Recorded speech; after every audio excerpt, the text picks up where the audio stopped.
Bonjour ou bonsoir à toutes et à tous et aux autres et bienvenue dans Faucon Millennial, le podcast le plus shiny de la galaxie. Je suis le Daimyo Grushkov et je serai accompagné de mon fidèle sbire Ika le droïde Eka et notre cher Madi le Wookie. Bonsoir tout le monde. Comment ça va? Est-ce que tout le monde nous entend sur le... Parce qu'on a changé de personne qui stream.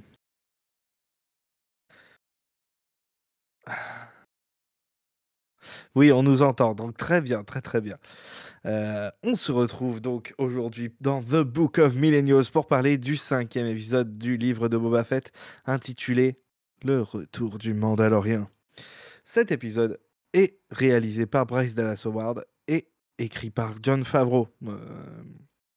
Bryce Dallas Howard qui avait réalisé les épisodes 4 de la saison 1 du Mandalorien, celui avec le marcheur sur la planète forestière, et l'épisode 3 de la saison 2, celui qui se passait avec la rencontre avec Bo-Katan et l'arrivée sur la planète océanique avec le- Oui, voilà, et encore une fois, hein, bon, on va pas dire... voilà, mais avant de commencer, apparemment, vous avez remarqué qu'Adrien n'est pas là. Et il nous a laissé un message. Alors sachez qu'il n'y a que Ika qui l'a écouté. Donc, eh bien, je vais laisser Ika, à Ika le soin de lancer cet enregistrement, et on verra bien ce que ça donne.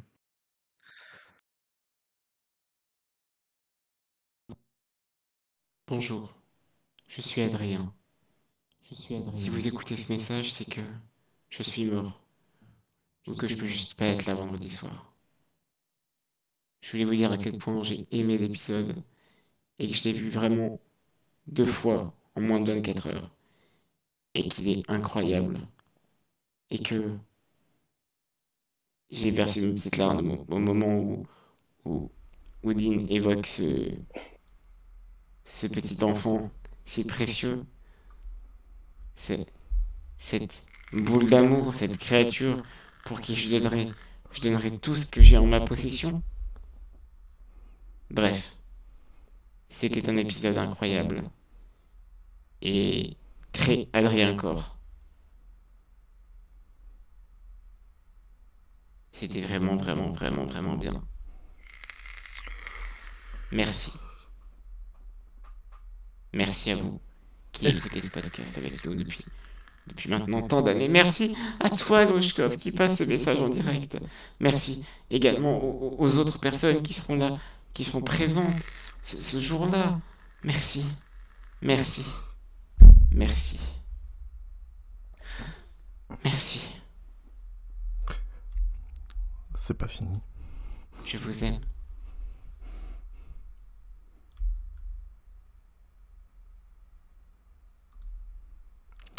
Voilà. Il y a un petit décalage. Est-ce qu'on m'entend correctement maintenant? Oui, est-ce que c'est toi qui vapotais pendant le truc ou... Je pense pas. Attends, what? Moi j'entendais des bruits de vapote pendant le... Ah, alors, Pareil. comme ils ont dit qu'ils m'entendaient pas, j'ai mis le micro plus fort, si ça se trouve, Ika vous m'avez bien entendu, ouais. Oui. Et lui. Je sais pas. Je pense qu'on va tous essayer d'oublier tout ça.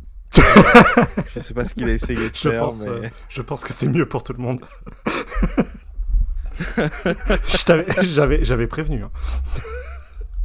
Pourquoi C'est une vraie drama queen, franchement. J'ai envie de pleurer, mais pas parce qu'il m'a mis des émotions qu'il voulait, juste parce que je me sens pas bien. Je crois qu'il me faut un petit moment pour me remettre. Désolé. On est vraiment désolé. Bref. Alors, on va profiter de ce petit temps-là. A priori, il y a des problèmes avec mon micro. Et alors, on m'entend vapoter, mais on m'entend pas quand je parle. Ça serait bizarre quand même. Quoi? Bah, je sais Attends. pas. Oh là, pardon. Est-ce que dans le chat on m'entend?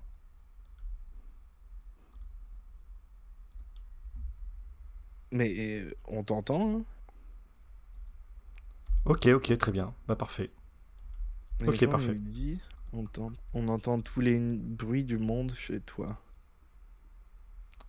Est-ce que c'est moi qui suis trop fort ou vous entendez quoi comme bruit? Ah, Peut-être que moi, je suis trop fort. là, j'ai baissé. C'est peut-être. Ouais, on va voir. Ouais. Bon, c'est très bien. Comme ça, le setup, il est fait pour les prochaines fois. C'était tous en test pour ce soir. Vraiment désolé. De toute façon, on avait bien besoin de ça pour. Je te ferai dire qu'on a perdu Maddy. Hein. C'est Mais pareil, hein, j'ai l'impression que mon esprit a quitté mon corps et il n'a pas envie de revenir.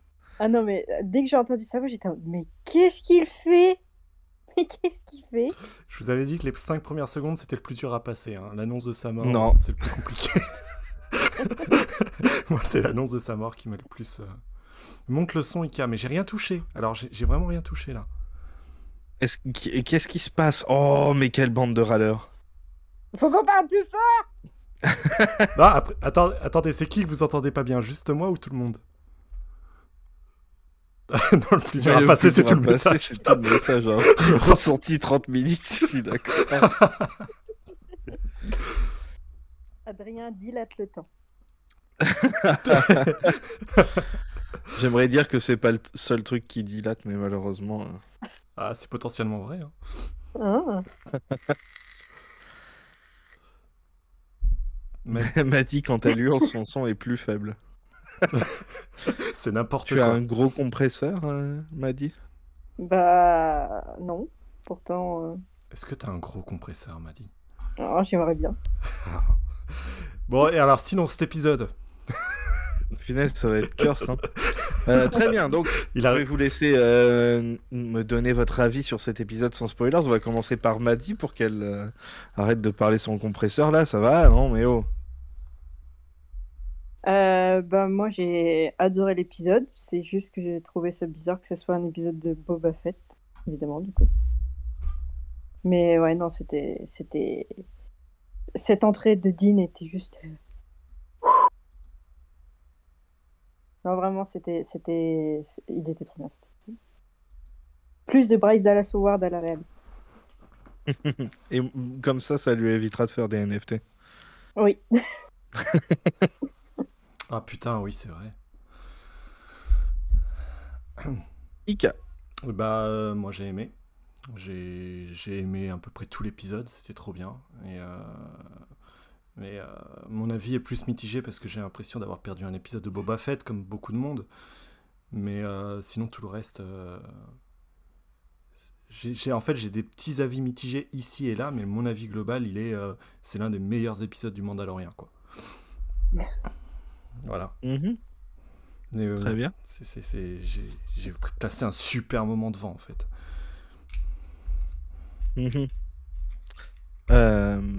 Ouais. J'ai l'impression que c'est difficile pour plein de monde, hein, le concept là de l'épisode. Genre, pratiquement tout le monde que j'ai vu a adoré et pourtant beaucoup de plaintes parce que ça prendrait du temps d'écran de Boba, mais does it though? Parce que on en parlera peut-être après de ça, mais peut-être que en fait c'est juste un épisode de transition, tout simplement. Ça existe dans plein d'autres séries et c'est pas des problèmes. Bon là c'est une petite série, donc ça fait bizarre, mais est-ce que c'est vraiment un problème? De toute façon, ceux qui me connaissent, ils savent que tout ce qu'il y avait dedans, c'est tout ce que j'aime, donc je veux dire, qu'est-ce que je peux dire? Faudra peut-être voir du recul quand la série sera complètement finie, si ça tâche vraiment ou pas, quoi. Ouais, il y a ça et aussi ben, la prochaine saison du Mandalorian, quoi. On verra. On verra. Mais du coup, maintenant qu'on a donné nos avis sans spoilers, on va pouvoir discuter un peu plus en profondeur de l'épisode, le suivre tout au long de son déroulé. Alors, si vous n'avez pas vu l'épisode, si vous n'aimez pas les spoilers, vous pouvez vous arrêter ici et revenir lorsque vous l'aurez vu. Par contre, encore une fois, je tiens à m'excuser. J'aurais dû écouter le message d'Adrien et dire non. C'est de ma faute. J'en prends l'entière responsabilité. Je suis désolé et ça ne se reproduira plus. Dire que 3. c'est moi qui devais être viré ce soir. 3, 2, 1. Spoilers. Qu'il est difficile d'apparaître dans sa propre série. Din Djarin arrive dans la série pour collecter une prime dans une boucherie. Une boucherie pleine de chiens, hein, des Clatouiniens. Longue séquence qui finit évidemment, comme on pouvait s'y attendre, en grosse bagarre. Qu'est-ce que vous avez pensé de cette entrée en matière de toute cette viande? C'était trop bien. C'était encore une fois revoir Dean. On savait qu'on allait le voir, on n'est pas bête. On était certain que ça allait être qu'on allait le voir dans l'épisode d'après, que ça commence direct avec lui dans une scène où on voit qu'il a repris sa life en fait de chasseur de primes. J'ai trouvé ça trop bien. C'était une bonne scène d'introduction du personnage, réintroduction du personnage plutôt. Ouais, et toi, Mali? Alors, l'apparition de Dean est juste. C'est sexy au dernier degré. Rien que l'ambiance visuelle, elle est vraiment géniale, quoi. Reprendre ce côté, le cliché de la boucherie dans les films de mafieux, de flics et tout ça, ouais, c'était sympa.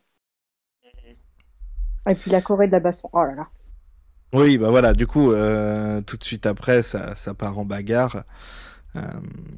Mais ce que j'ai bien aimé, c'est que, ouais, on se demandait vraiment beaucoup. Et c'est aussi pour ça que, personnellement, je trouve pas que ce soit un problème que ce soit là, parce que il y avait vraiment besoin de savoir ce qui s'était passé, en fait, après la fin de la saison 2. Et là, on voit, Dean, en fait, il est redevenu, il est retourné à ce qu'il connaît. Il est retourné dans son bullshit de chasseur de primes. Et en plus, il est très violent. Alors, il est gentil, hein, toujours très poli. Il donne plusieurs chances à tout le monde avant de passer à la bagarre. Mais voilà, il est. Je pense qu'on avait besoin de voir comment ça s'était fini parce que ça s'était vraiment fini de manière très abrupte, la saison 2 du Mandalorian. Et pas forcément de la meilleure manière en plus. C'est pas sur la meilleure note de la saison, c'est sûr. Mais voilà, ça part en bagarre pendant laquelle Dean est blessé par son propre Darksaber. Mais une fois qu'il a bien découpé le gars qui était venu chercher, il laisse les employés de la boucherie se syndiquer, et ça, c'est bien. Ça, c'est un thème récurrent, hein, dans cette série, c'est la justice sociale. J'ai trouvé la chorégraphie vachement cool parce qu'il était moins invincible que ce qu'on l'a vu jusqu'ici. Il galère à utiliser son sabre, mais il l'utilise quand même parce que fuck this, quoi. Et j'ai trouvé ça vraiment cool. Et c'est vrai que j'ai pas appuyé là-dessus, mais c'était vraiment sympa de voir aussi. Enfin, une boucherie dans Star Wars, c'est tellement inattendu en vrai. Ouais, complètement d'accord. Hein. C'est vrai que, ouais, comme tu disais, Ika, ouais, le fait qu'il galère, c'était, ouais, je pense que c'était important qu'on voit ça parce que c'est vrai que dans Mando, on nous a quand même montré qu'il était hyper fort, quoi.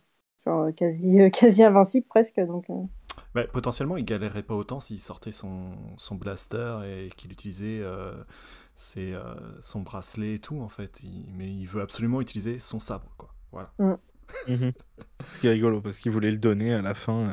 Bah ouais, ça m'a surpris d'ailleurs, mais ouais, effectivement. Et j'étais aussi assez surpris, soyons honnêtes, qu'il retourne sur de la chasse à la prime. Après, je me suis dit, ouais, c'est normal, et puis la suite de l'épisode me donne plus ou moins tort, mais, mais sur le coup, le voir reprendre la chasse à la prime, ça m'avait presque un peu déçu sur le coup, vraiment, et je me suis dit, bon, en même temps, qu'est-ce qu'il ferait d'autre? Ouais, Bah, bah ouais, il y a beaucoup de ça. Et il a perdu pas mal de choses qui faisaient son identité, du moins depuis qu'on le connaissait. C'est-à-dire qu'en fait, il était un peu une coquille vide avant, puis il a eu Grogu, et puis Grogu est parti. Et du coup, bah, il est retourné à ce qu'il connaissait. C'est vraiment comme Anne dans l'épisode 7. ouais. Oui, c'est facile d'un côté, mais en même temps, bah ouais, il se raccroche à ce qu'il connaît, quoi. Même si c'est un comportement autodestructeur, littéralement, parce qu'on l'a jamais vu aussi blessé, je crois, depuis la fin de la saison 1, hein, quand il a failli mourir. Euh, c'est la première fois qu'on le voit vraiment handicapé par ses blessures, quoi. Mm. Et par une blessure qui s'est infligée lui-même, presque. Donc, Parce que c'est un imbo, n'oublions pas. mais c'est vrai que ça fait. Bah, c'est pas ce que j'espérais non plus, tu vois, qu'il refasse de la chasse à prime, mais je pense que avec les thèmes de Boba, du coup, ça rentre bien. Genre, Tout il à a fait. régressé, et là, il va réapprendre à être encore quelqu'un de nouveau, quoi. Enfin, faut espérer. C'est pour ça que je trouve pas que l'épisode ait pas sa place. Même si, oui, c'est comme un épisode du Mandalorian, hein, je veux dire, il y a même pas Boba dans l'épisode, mais ça rentre totalement dans ce que la série raconte depuis le début. En fait, il y a plein de gens qui disent, mais la série, elle raconte rien. Bah, c'est pas vrai depuis qu'on en parle. On le sait très bien que ça parle de trouver sa place, trouver sa famille. Enfin, c'est des trucs de Star Wars. C'est comme a dit Boba dans l'épisode avant, you only get so far without a tribe. Et du coup, bah, Dean, il a perdu sa tribu. Il essaye de retrouver les Mandaloriens dont il faisait partie avant. Et justement, juste après avoir récupéré sa bounty, Dean va sur Halo pour collecter sa prime et des informations sur l'accès au niveau inférieur de la station. Euh, Petite séquence rigolote sur un endroit qui est super cool, j'ai trouvé. C'est pas des trucs qu'on voit souvent dans Star Wars. Ça me rappelle un peu la note Kefren dans Rogue One. La station qui est entre deux astéroïdes là. Oui, C'est c'est vrai. des coins qu'on voit vraiment pas beaucoup, mais Moi, ça m'a beaucoup fait super penser cool. à des stations hors Star Wars, en fait, Oui, bien sûr. Ouais, forcément, je pense que je suis pas le seul à avoir pensé direct à Halo, direct, à la Citadelle aussi de Mass Effect. Mais Moi, j'ai pensé d'abord à la Citadelle parce que j'ai jamais joué à un seul Halo de ma vie d'ailleurs. oui, du coup, forcément, ça impacte. Mais ça ressemble vraiment à un Halo de Halo, quoi. Mais Mhm. en plus réduit et plus urbain. Et plus Star Wars, en fait. Parce que finalement, ça a beau faire penser à d'autres trucs. Et je l'ai vu sur Twitter, je l'ai vu sur les réseaux sociaux, je l'ai vu sur Discord et tout. Enfin, il y a plusieurs personnes qui ont pensé à d'autres trucs que Star Wars. Mais le fait qu'il soit Mhm. si urbain, en fait, et en forme d'anneau, ça lui confère une identité. Ce n'est pas le Halo de Halo, ce n'est pas la Citadelle, c'est une station dans Star Wars, quoi, c'est tout. Ça ressort quand même pas mal différent de ce qu'on connaît ailleurs. Et c'était bien cool aussi. Mm. Ouais, ça s'est parfaitement intégré, ouais. Ouais.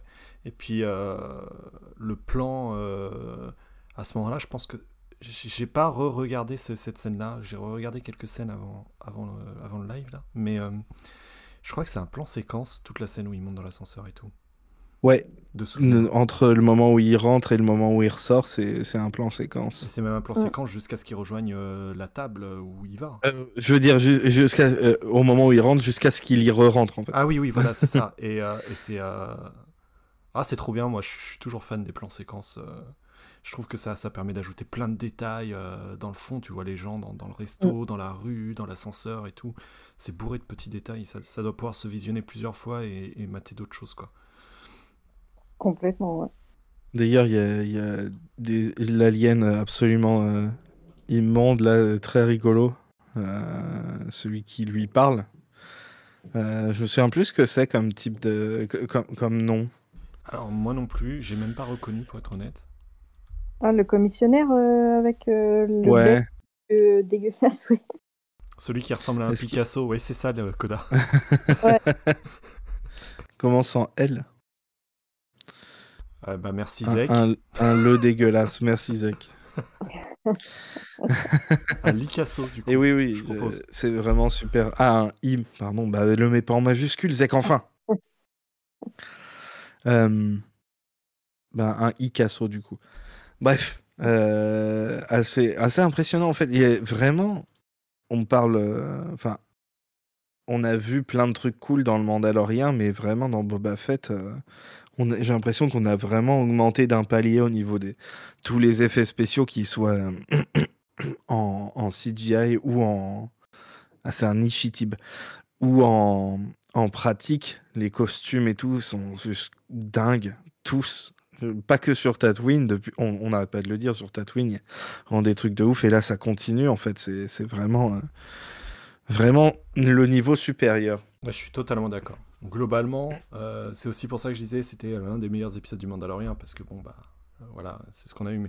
Mais en vrai, il était tellement riche en décors, en costumes, en effets spéciaux. On verra plus tard dans une autre scène, il y a des effets, il y a des CGI qui m'ont vraiment paru très crédibles, quoi. C'était vraiment un niveau au-dessus. Je suis totalement d'accord là-dessus. Hop là, ensuite, du coup, il va dans les rues... Il va dans les rues, il trouve des tags secrets et il retrouve ce qui reste de sa tribu mandalorienne. La Forgeronne et Paz Vizsla. Et forcément, on c'était- est content de les voir. Ouais. Par contre, je trouve que le truc des tags, c'était un peu... Je sais pas, ça m'a rappelé un truc, mais ça m'a un petit peu fait rire sur le coup. Je trouvais que c'était un peu... Bah, genre, il les a pas vus en arrivant avant, tu vois, parce qu'il trouve vraiment ça... Enfin, on dirait qu'il trouve ça vraiment en sortant de l'ascenseur, quoi. Mais non, parce qu'il a eu l'info. Ah oui, t'as raison, le montage fait qu'on a l'impression qu'il a pas cherché longtemps, mais en fait, il a eu l'info de où est-ce que ça se trouvait, dans quelle zone, et après, il a juste eu à fouiller avec son casque la zone le halo, là, enfin, la station, elle a l'air immense, enfin, en vrai. Donc, faut savoir où chercher, je pense. Bah, c'est juste vraiment, c'est au niveau du montage que ça m'a un peu... Oui, c'est vrai qu'on a l'impression qu'il sort de l'ascenseur et il y est, en fait. C'est un peu l'impression que ça peut donner, c'est vrai. Et puis surtout, quand tu sais que il a la patte dans le sac, c'est un peu... Tu te dis, putain, il a dû galérer. Et c'est totalement le Non, mode la tête, détective, il l'a ouais. donnée. La tête, il la donne, ouais. Il repart Ouais, pas avec. il dit même de le mettre dans de la glace. Dans de la glace. Il récupère le fric et l'info et il s'en va. Après avoir mis un coup de pression en Pardon. plus. Et d'ailleurs, donc, juste là, quand il Pardon, s'en oh va, là là. pas de souci, à tes souhaits, je crois. Juste quand il s'en va de la table, c'est un peu ce qui m'a fait mentir par rapport à ce que je pensais au début. Il montre bien qu'en fait, il est pas vraiment là pour la prime, en fait. Et que finalement, il a fait de la chasse à la prime, mais c'est dans un autre but que de gagner du fric et survivre. Il était là pour les informations. C'est ça, avant tout. Et puis avoir un peu de fric pour Oui, bah, s'acheter ça un fait truc. pas de Quoi. mal. Ouais, voilà. Ça fait jamais de mal. Mais clairement, on voit bien qu'il fait plus ça pour. Enfin, c'est un chasseur de. Il sait faire le boulot, il le fait, mais c'était pas dans le but juste de se faire du fric et de faire de la chasse à la prime, quoi. D'ailleurs, je sais pas vous, mais quand il a mis son casque en mode détective là, de Batman et qu'il a vu les tatouages, pas les tatouages, les peintures, les tags, pardon, sur les murs, je me suis dit, est-ce que on va avoir Sabine là maintenant? C'est Sabine qui faisait ça dans Rebels, mais non. Malheureusement, c'est des Mandaloriens intéressants, mais beaucoup moins cool. Et cela dit, c'est intéressant de savoir que c'est un truc de Mandalorien, parce que lui, il a cherché direct les tags cachés, en fait. Donc ça doit être quelque chose qu'ils utilisent de c'est manière vrai. Bah, régulière. elle adorait, enfin, c'était une grosse fan de sa propre culture, hein, Sabine. Donc c'est Tout pas à fait, étonnant finalement. tout à fait. Et du coup, une fois qu'il est face aux deux survivants de, de, comment elle s'appelait la planète? Ah, Kovaro? enfin de Nevarro. là où il venait. Nevarro, pardon. Nevarro, voilà, j'avais un N, mais je me souvenais plus. De Nevarro, il leur présente le Darksaber. Et c'est là que la forgeronne fait ce qu'on adore. Vraiment, elle fait du lore dump pendant 10 minutes. Ouais, c'est ça. Et c'est bien en plus. Mais ouais, et Vraiment. les plans sur Mandalore, je les ai trouvés magnifiques. Ah, c'est Et vraiment ouf, lourd, hein. quoi. Pour le coup, ça, c'est vraiment, je crois que c'est full CGI, hein, Ah comme oui, je pense, séquence. ouais. Et, Bah oui. ça rend bien, et puis les Et couleurs c'est beau. sont trop belles. Alors bon, c'est des images de violence et de guerre, mais ça rend trop bien à l'écran, quoi. Oui, mais Ouais. c'est beau parce que c'est triste, tu vois. Mais C'est oui, non, vraiment mais vrai, touchant. c'est vrai. Bah, d'ailleurs, vous Et- avez dû voir, non, passer, il y a plein de gens qui ont. Enfin, la ref doit être volontaire, mais enfin, la ref à Nausicaa et la vallée du vent dans cette séquence. Ouais, ça ressemble à un mélange entre ça et Terminator, clairement, Mm. hein. C'est, Et donc, c'est beau. C'est pour ça que c'est beau. et oui. Mm. Je veux dire.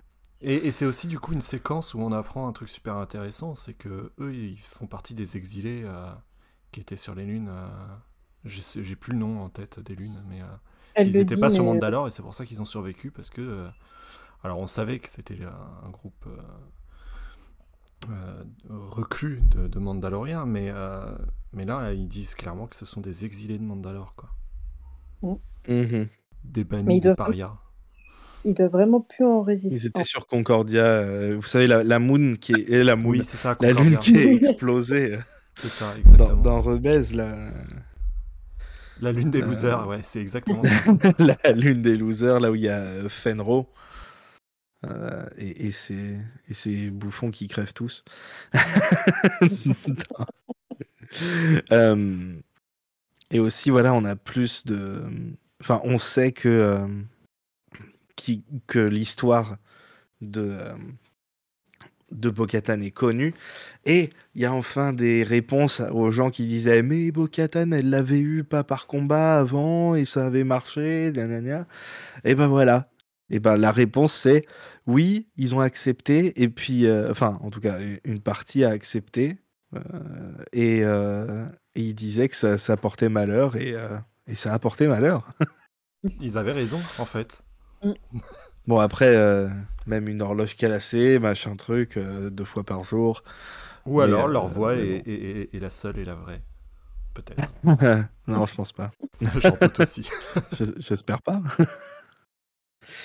Euh, Aussi, on découvre qu'elle connaît des trucs sur les Jedi parce que elle voit la lance en Beskar de Din et elle fait oh what the fuck mec, on fait pas ça chez nous, hein.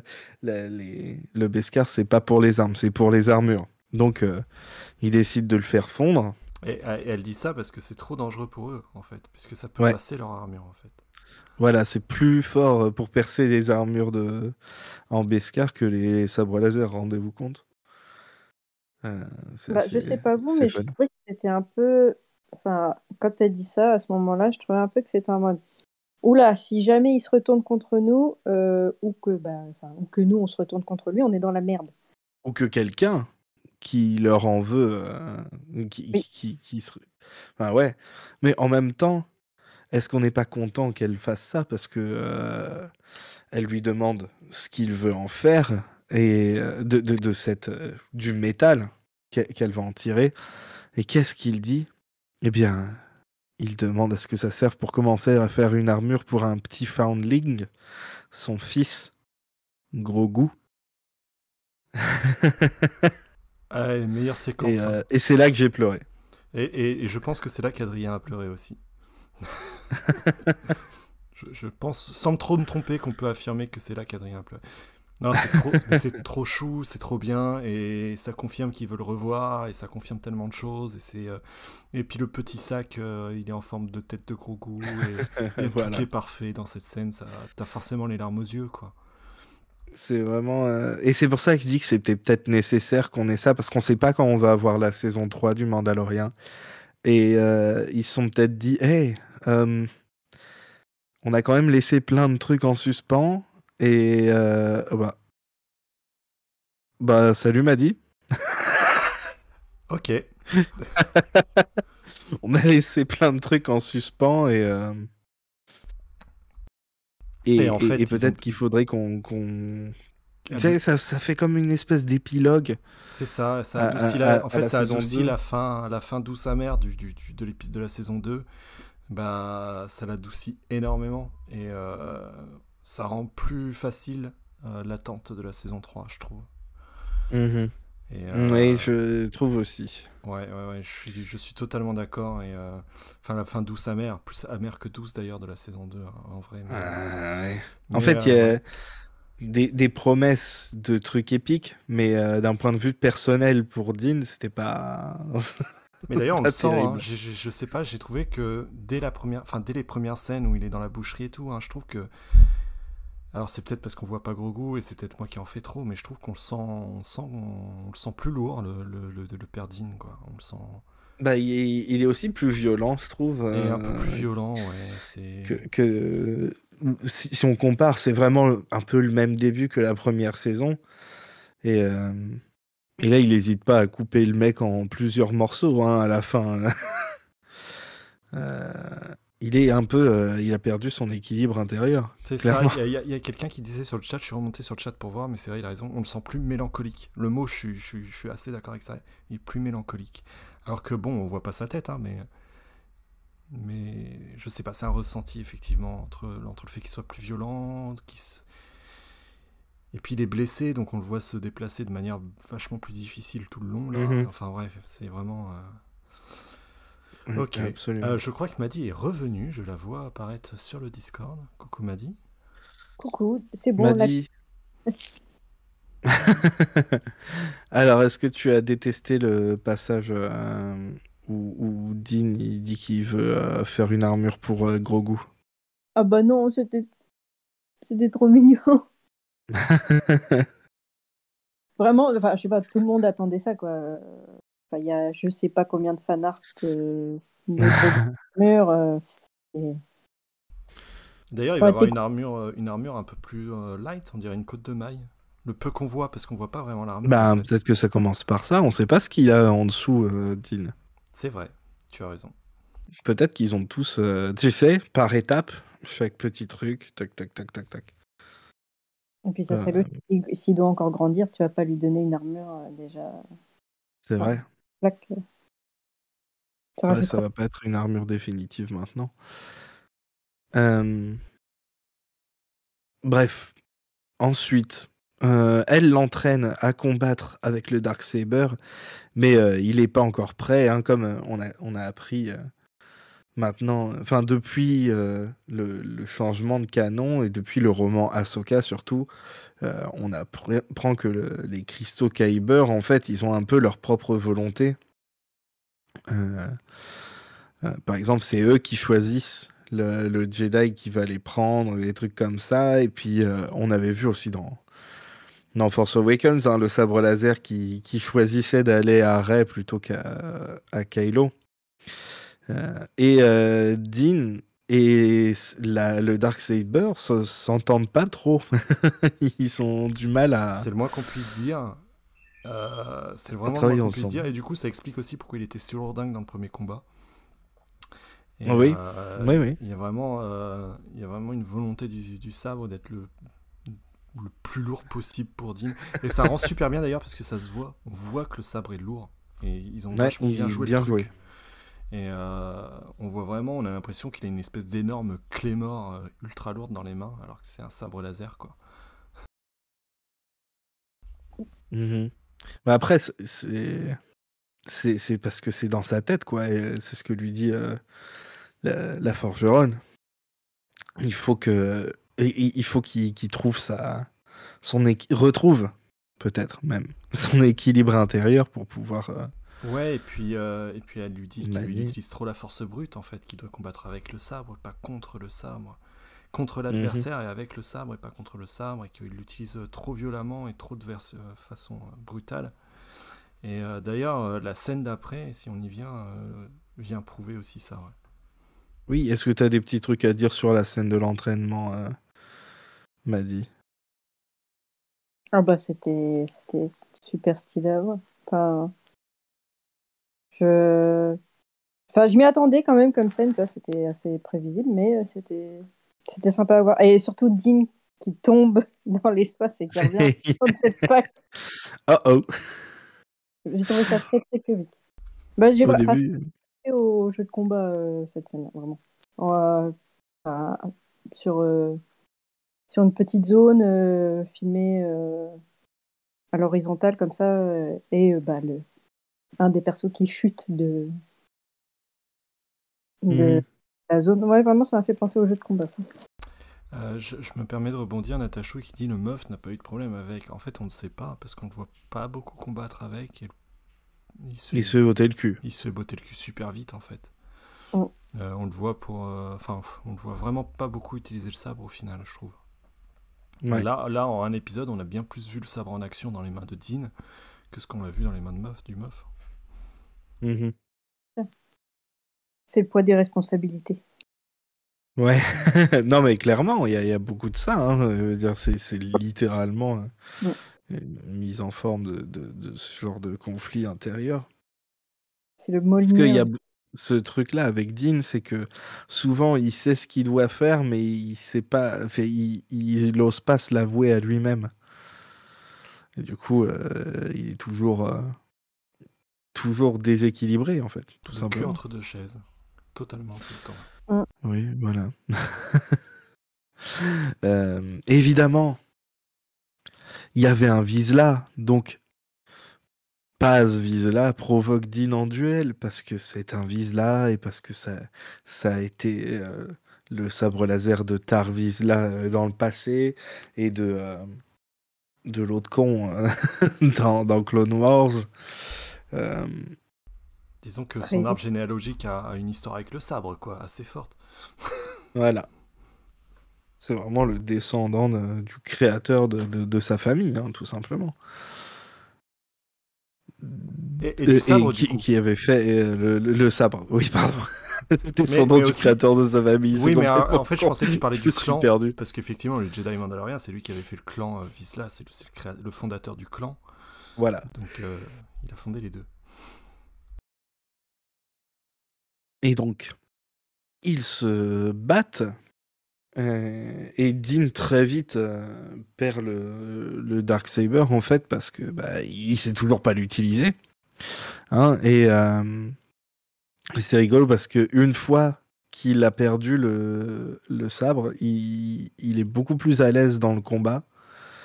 Il arrive plus facilement à bouger, plus facilement à reprendre le dessus en fait, jusqu'à même gagner en fait. Ouais, d'autant que son adversaire prend le sabre et c'est son adversaire qui se retrouve à avoir un truc extrêmement lourd dans les mains, encore plus que dans les mains de Dean, je trouve d'ailleurs. Il a l'air vachement plus... Ouais, on dirait qu'il a une masse... Enfin, ouais, vraiment un maillet de guerre. C'est ça, il a l'air plus handicapé que Dean avec le sabre dans les mains. Il a l'air plus... Ça a l'air d'être un handicap plus fort pour lui de l'utiliser encore. Et on voit bien que c'est une brute qui utilise surtout la force et tout. Donc forcément, par rapport à ce qu'on a entendu juste avant, ça vient confirmer, quoi. Le sabre est encore plus lourd dans les mains de Vizsla, quoi. Mm-hmm. Et lorsqu'ils ils finissent... un moment que j'aime bien, c'est quand Dean, il esquive un coup de Vizsla et qu'il lui plante le... Enfin, il lui taille un peu le cul. Mais la chorégraphie est dingue en plus. Hein. Il mais c'est très efficace. C'est très bien foutu.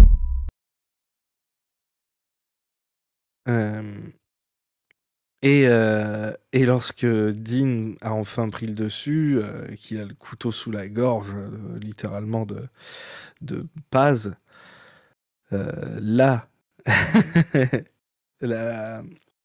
pardon, la forgeronne, voilà, je n'avais pas noté, la forgeronne pose la question qui tue, qu'elle avait déjà posée avant plein de fois, mais est-ce que...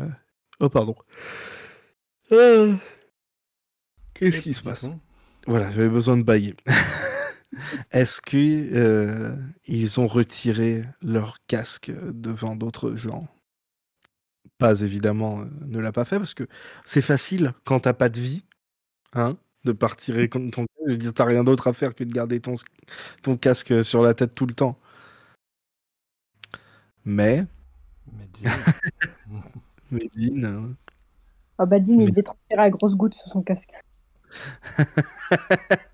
mais il le dit quand même parce que un truc, j'ai vu pas mal de monde dire: «Oui, mais pourquoi il retourne dans ce culte-là maintenant qu'il a vu des gens différents?»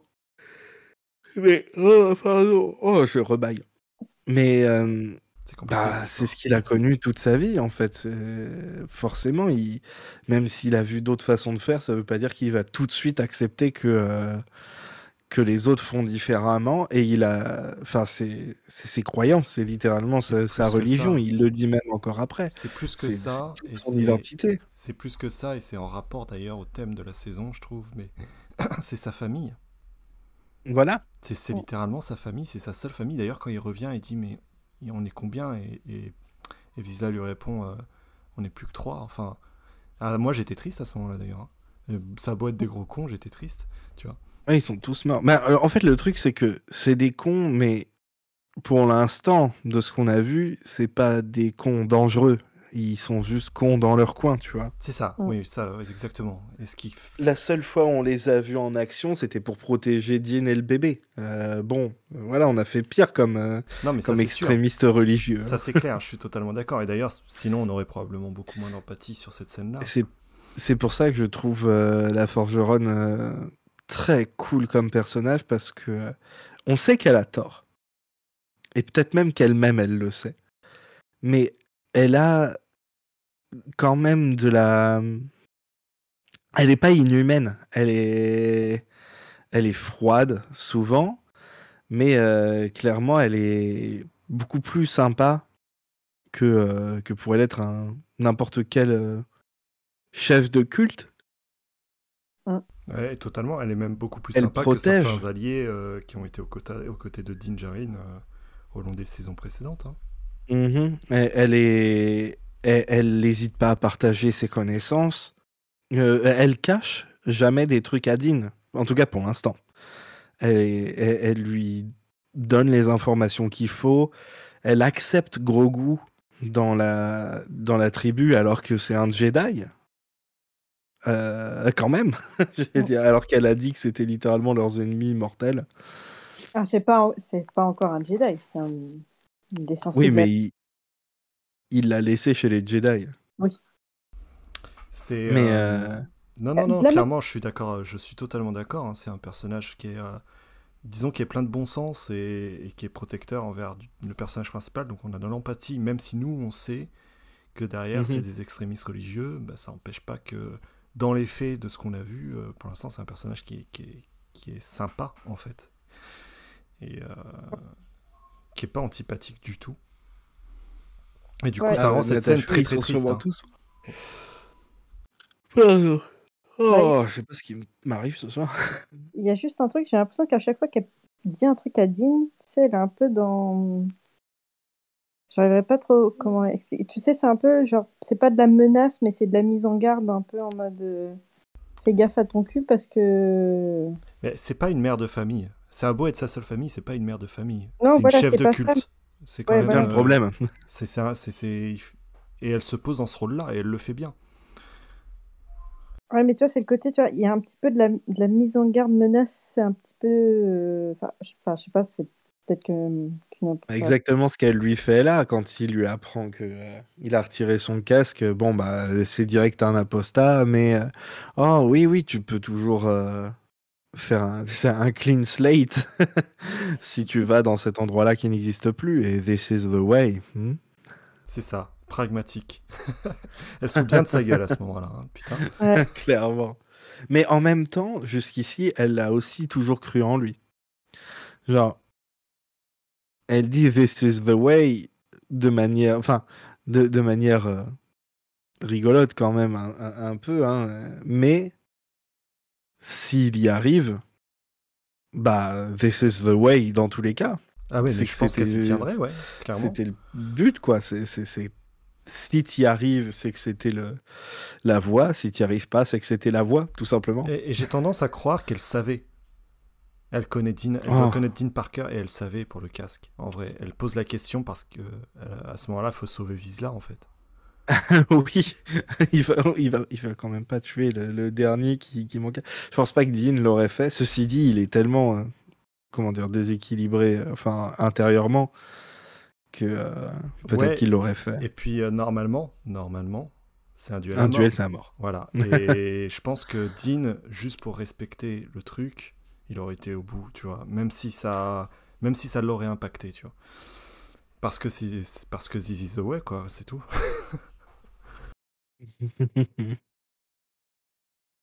Moi, c'est Bref. un peu à Oh, la pardon. soupe que tu veux, quoi.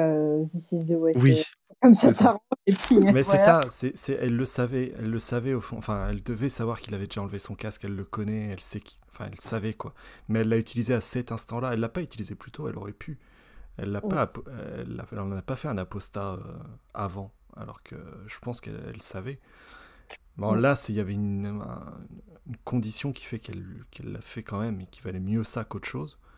Mais Bah, t'imagines, elle se serait retrouvée toute seule dans les sous-sols, là. eh bah, c'est la voie, hein. Ouais. Tu peux lui retourner, hein. Bah, du coup, Dean, il s'en va, apostat qu'il est. Il lui laisse d'ailleurs le Darksaber, parce que même s'il est excommunié, bah, il l'a gagné fair and square, quoi, 2 fois. Donc il s'en va avec avec Excalibur, littéralement, hein.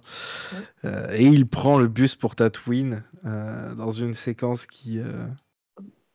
voilà, c'est juste génial. Alors d'abord, il doit mettre toutes ses armes dans une valise. Ah oui, elle a Euh, Pirates des Caraïbes 3, là. Ouais, c'est ça. Il accepte de le faire quand même, même s'il fait une petite menace à la fin. Et ensuite, il s'assoit dans son siège en direction pour Tatooine. Et qu'est-ce qu'il y a devant lui?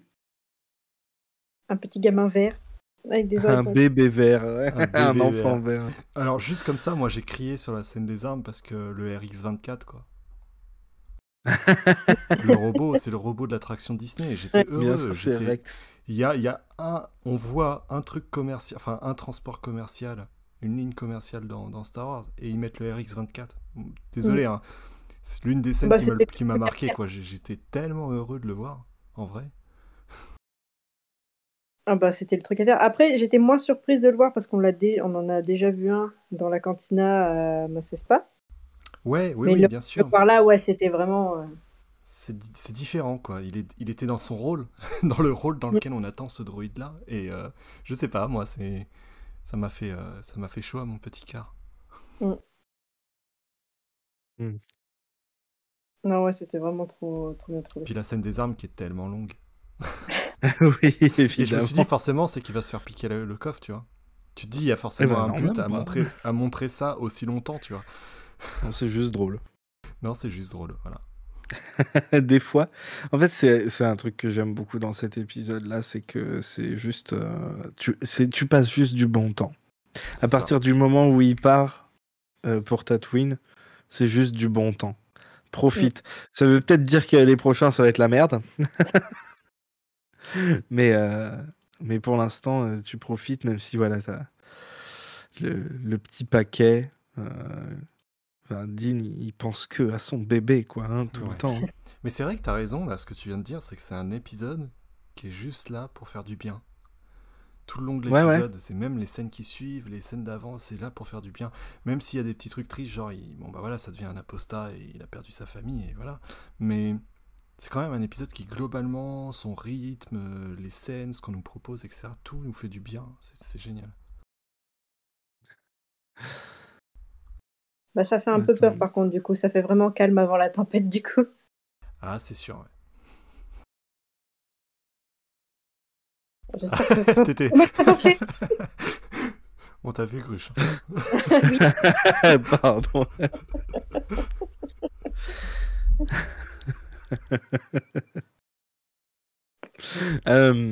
Du coup, la scène suivante, c'est oui, il est dans le Ensuite, du vaisseau coup, avec le petit Rhodien, le petit Ouais. bonhomme vert, comme par hasard, Vous vous effectivement. souvenez au début de la saison quand j'ai dit que je trouvais que les Rhodiens ils étaient dégueulasses avec leurs doigts en tub là, Eh ben, c'est toujours le tub cas. ventouse.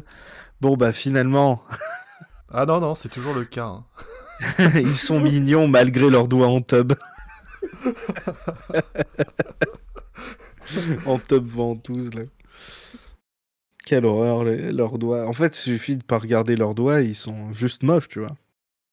Ouais. Et celui-là, il est trop choupi. Alors en plus, ce qui est bien, c'est que ce personnage-là, il est pas vraiment genré et tout, et du coup, ça peut être n'importe quel enfant en général, et je trouve ça bien.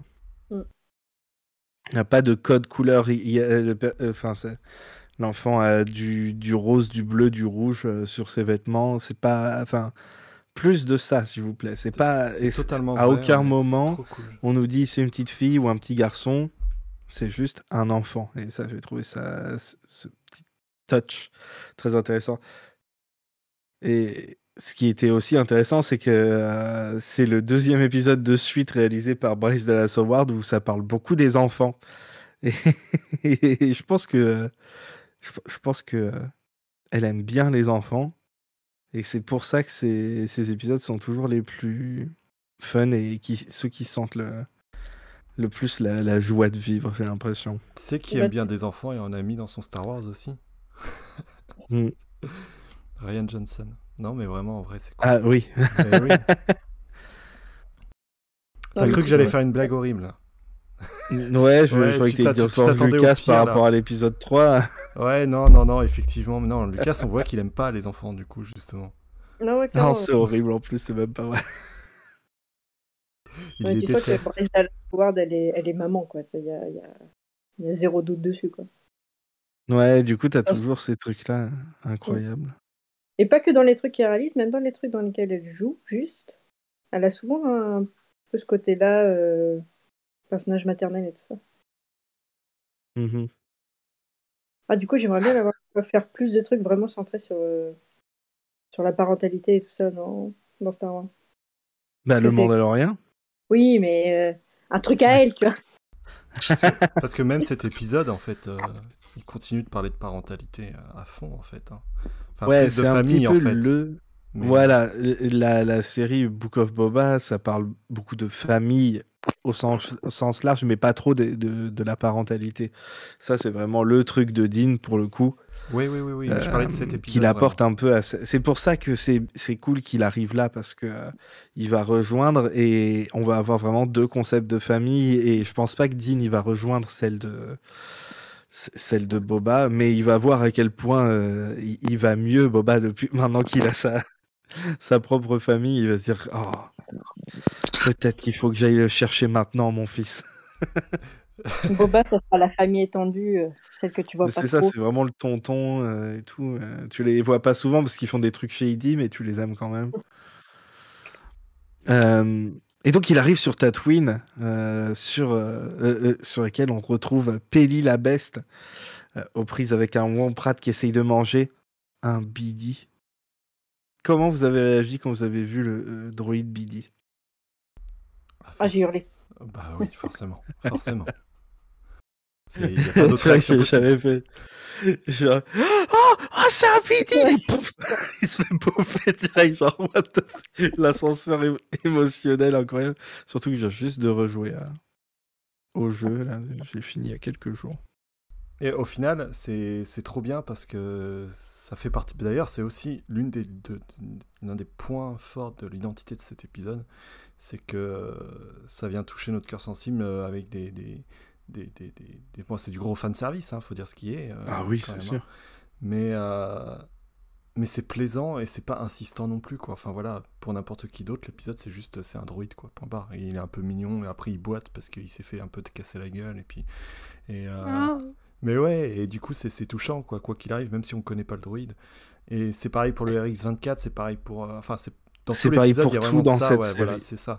Et dans En la fait, série, globalement, t'as raison. c'est vraiment un des points faibles de la saison 2 de Mandalorian Et un des points forts de Boba Fett, c'est que c'est la gestion des caméos et des clins d'œil et des trucs comme ça. Il y en a un qui sait le gérer et pas l'autre. Et Boba Fett, ce qui est rigolo parce que c'est la série Boba Fett, c'est celle à laquelle tu penserais que ouais, ce serait géré n'importe comment, ce serait partout, ce serait indigeste. Mais au final, ça passe crème C'est cet ça. épisode-là. C'est pratiquement que du fanservice pendant la moitié. Et, jamais ça m'a posé problème. Mais comme tout Et le pas reste que de ce parce que show, c'est hein. des trucs que j'aime, mais aussi parce que c'est pas des trucs qui sont gênants. Hein, pas comme les deux connards dans Rogue One dans la rue. D'ailleurs, quand je dis les deux connards, ça marche aussi pour R2 et C3PO leur caméo, il est complètement mal foutu aussi dans Rogue One. Puis c'est trop gros, quoi. Oui, trop c'est gros. ça. C'est genre le mec, il te met pas un coup de coude dans les côtes, il se met devant toi, il te met un gros chassé dans les côtes. C'est ça dans Rogue One. Et on parle même pas de la fin de la saison 1, Alors, j'ai de eu un petit saison peu 2 de ça dans Mandalorian. cet épisode précisément sur une autre scène. Mais là, cette impression, un petit peu de coup de coude dans les côtes, c'est le seul moment où j'ai vraiment un peu eu ça. C'était pas non plus une forte impression, quoi. J'étais pas saoulé du tout, mais j'ai quand même eu ça plus tard dans l'épisode, à un moment. Bah dégage. Non, mais juste pour un truc où ouais, bon, on va continuer de faire le résumé et j'y viendrai tout à l'heure. Mais Non, mais bah, ouais, de toute ouais. façon, le résumé, c'est littéralement résumé, c'est elle est sauvée par notre Imbo parce qu'elle s'est fait attraper par le Wamprat, notre Imbo préféré, qui est venu chercher un vaisseau qu'elle a trouvé pour lui. Et quel vaisseau! Voilà. Donc là, on peut parler parce que j'ai rien mis de spécial après. On peut juste parler du reste de l'épisode. Ok, on peut parler du reste de l'épisode. Bah, déjà, quel vaisseau, ouais, mais quel vaisseau. Ouais. J'étais comme un fou, c'est l'un de mes vaisseaux préférés dans Star Wars déjà. Je l'ai déjà dit, je crois. Je sais pas si je l'ai déjà dit dans le podcast, mais que celui-là, à part le Faucon, c'est mon vaisseau préféré. Ben pareil. Bah, c'est Vraiment, mon chasseur mon préféré, top on va 3, dire. Voilà. c'est celui-là, le Faucon, à égalité, et puis le X-Wing, quoi. Ouais, mais je comprends, je te Donc, comprends totalement. évidemment. Et donc, du coup, forcément, ça fait vraiment un petit quelque chose de le voir, de se dire, ah, ça va être ça le vaisseau de Dean. Et après, il y a toute la scène, du coup, ils le reconstruisent, qui est Oui, génial. ils le retapent Ouais. ensemble. Et la Et gueule juste, qu'il a au final. ils sont incroyables pendant toutes les scènes aussi.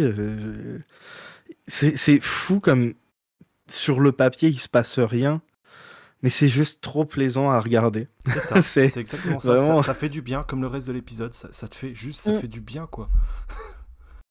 Mhm. Oui, c'est ça. C'est juste, ça fait du bien. Et puis j'ai regardé avec les enfants. Les enfants, ils étaient bouche bée quand ils l'ont vu, quand elle a retiré Le, le le drap drap. par-dessus, la bâche. Euh, Ils ont fait What? Mais c'est celui qu'on a. En plus, on l'a en Lego. Je crois ils ont fini par le détruire parce qu'ils l'aimaient trop, donc ils le prenaient tout le temps. Enfin, voilà. Mais Moi aussi, je l'avais en Lego. Non, et j'avais que lui en et le petit. X-Wing. Franchement, c'est un super vaisseau et c'est juste trop bien, quoi. J'ai eu un petit pincement au cœur parce qu'en plus la scène de construction du vaisseau, plus le fait quand le vaisseau il est fini, qu'il va le toucher, etc. Toutes ces scènes font que il y a un vrai truc entre le personnage et le vaisseau, du coup. Ça sort pas de nulle part. Voilà. On le voit le construire, le vaisseau, c'est- putain, tu vois. Voilà, il le fait naître. Voilà, il le fait naître, il le met au monde. Ouais, c'est ça. Et du coup, moi, dans mon fort intérieur, j'avais un petit pincement au cœur parce que je me disais, dans Star Wars, moi, quand je m'imagine un peu dans Star Wars ou quoi, c'est toujours un vaisseau plus gros que ça parce que pour moi, c'est un lieu de vie, le vaisseau, souvent. C'est ce qui appelle à l'aventure. Genre le Faucon Millennium, ce que j'aime bien, Oui. sa tronche est stylée, tu vois, mais j'aime bien le fait que ça soit un lieu de vie. Et je me disais, ah, mais c'est qu'un Starfighter, tu vois. Et en même temps, la scène, déjà, c'est un N1, et puis la scène est si belle, la scène est si bien foutue qu'on est obligé de dire, mais non, mais en fait, c'est le vaisseau. Quelque part, c'est le vaisseau Clairement, parfait il quand va. même, quoi. À un moment, il regarde, il essaye de regarder où il va pouvoir rentrer, hein, dans le vaisseau. En mode mécanophile. Hein. Peut-être, ouais, d'ailleurs. Effectivement, c'est Pick My Ride. Hein. Et du coup, ça parle forcément, ouais, ça parle pas du lieu de vie sur le chat, ça parle de ses cibles, mais ses cibles, on s'en fout, parce que l'épisode, il nous raconte aussi que, dès le début, que chasseur de primes, c'est plus son truc, quoi. Littéralement, il a été chasseur de primes une fois dans la série. Il l'était avant. Dans le tout premier épisode. Ouais, et puis il l'était hors champ avant le début de la série, quoi. Mais depuis qu'on le connaît, c'est plus du tout un chasseur de primes. Là, il l'est redevenu parce qu'il a perdu Grogu. Mais c'est déjà, il a le Darksaber, donc il est appelé à des trucs beaucoup plus importants dans sa vie. Et c'est pas une vie de toute façon. Hein, comme l'a dit un grand poète allemand une fois, Bounty hunting is a complicated profession. C'est qui, là?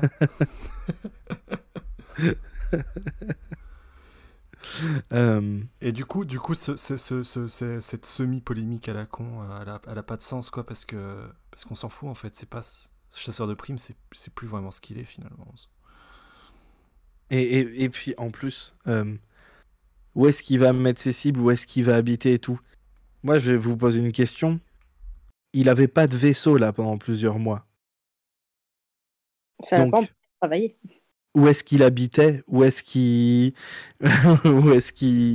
rangeait ses cibles? Il créchait à l'hôtel. Et ses cibles, bah oui, les têtes. Bah, il peut continuer. Mais oui, t'as raison, il peut continuer, je suis d'accord avec toi. Hein. Mais en fait, je dis pas que avoir un Starfighter, c'est impossible. Je dis juste que le fait que le vaisseau soit le lieu de vie, c'est quelque chose que j'apprécie, tu vois. Et, ah oui, moi aussi. Mais c'était ça mon petit pincement au cœur, tu vois. Mais c'est tout. Après, le vaisseau en lui-même, il est tellement fou. C'est un N1 en plus. Il va très très vite. Et il va très très vite. Moi, je connais un petit bonhomme vert qui va adorer ça. Et alors, oui, la cerise sur le gâteau, c'est que du coup, ils ont retiré la partie pour l'astromécano pour la fermer, pour pouvoir l'utiliser pour autre chose. Et on sait clairement que c'est pour y mettre Grogu, quoi. Bien sûr. Il n'y a pas de surprise, hein, c'est sûr et certain. Ça va être génial. On va avoir le petit Grogu au-dessus de lui, là, dans le vaisseau. Oh là là, j'ai trop hâte. il va ton grand sourire, les mains sur le hublot en mode. Mais oui, c'est ça. Ouais, il aura peut-être même ses propres boutons. Ouais, peut-être. Ça serait pour tirer sur les gens. Et ouais, pour tuer les gens. Pour tuer les gens. Mais en plus, on dit c'est quoi sa maison? Mais sa maison, ça va être Mandalore en plus. Tout simplement. Il va avoir un palais sur Mandalore, tout comme Boba a un palais sur Tatooine. Mandalore qui est complètement vitrifié, génial. Mais il va la faire renaître. Il va faire tout ce qu'on voulait qu'il fasse dans la post-logie, mais avec Mandalore. Avec un sec à vomi incorporé comme dans Taxi 2, exactement, Skybrew. Mais voilà, et du coup, quand après, il mange trop de cookies. Après ça, il y a la scène où il va le tester. Trop de macarons. Alors, avant, je voulais juste dire un petit truc que j'ai noté en refaisant. Quand elle lui présente le vaisseau, il y a les petites créatures là, je sais pas comment ça s'appelle. C'est pas des Womprats, c'est les plus petits. Les oiseaux là. Ouais, et comment? Les espèces de petits oiseaux rats qui a dit qu'il faut pas déranger. Ouais, oui, voilà, ils ont un nid aussi là. Et ben il y en a un qui se déplace dans le hangar et Bidi le poursuit un petit peu à travers la séquence et c'est trop mignon. Si vous voulez, vous pouvez remettre cette séquence-là et regarder et juste regarder Bidi qui cherche la petite créature qui se déplace entre tout le bordel qui est sur le sol. C'est hyper mignon. Bah, ça fait très George Lucas, ça, je trouve, parce qu'il mettait plein de trucs George Lucas. Dans les films et tout ça, absolument. En arrière-plan que au premier visionnage tu vois pas quoi. Ouais, ou même des fois en premier plan, genre exactement. La scène change et pareil la créature. Ouais, vas-y. Ouais, bah même le plan, le plan sur le Cocorico là, vraiment ces trucs-là, c'est des trucs où ça fait Star Wars. Juste, c'est tellement, tu sais, c'est con mais dans le bon sens. Mais c'est ça. C'est trop bête et c'est trop bien et c'est super joli en plus parce que maintenant ils sont pétés de thunes, ils ont la Disney Money donc ils peuvent faire ce qu'ils veulent et c'est juste c'est trop bien. Et ça, c'est vrai depuis le début de C'est la des série. Hein. Scurriers, merci Kul. Et ça, c'est Et vrai oui, on depuis le les début de voit la série. Hein. dans Depuis dans le début de l'épisode Boba 4. Fett, on a des petits détails comme ça à la con dans le décor et tout. Ouais, Ou en avant-plan comme- d'ailleurs. On a plein de petits trucs comme ça, c'est génial. C'est pour ça que je trouve ça dommage qu'il y ait plein de gens qui apprécient pas la série parce que soi-disant elle raconte rien alors que elle est juste ouais. Bon, elle prend son temps quoi, mais elle raconte pas rien. Mais surtout, bah c'est vraiment du Star Wars, tout simplement. C'est ça, c'est juste du Star Ça Wars. marche bien. Ça n'en fait pas trop. C'est connecté comme on adore depuis des années maintenant. Et ça fourmille de détails, de super maquettes, de trucs comme ça, de costumes incroyables d'aliens. C'est vraiment juste, ouais, du bon temps C'est ça. dans Star Wars. Pratique, ouais. J'ai une question. Oui. Je sais pas si l'un de vous deux peut me répondre, ou peut-être dans le chat, quelqu'un saura. Parce que j'ai cherché un peu sur internet, j'ai pas vu de N1 vu de dos, en fait. Mais les N1 de Naboo, les noms modifiés, les noms dinjarinifiés, ils ont un réacteur ventral? Ou ils ont que Non. les réacteurs sur les ailes?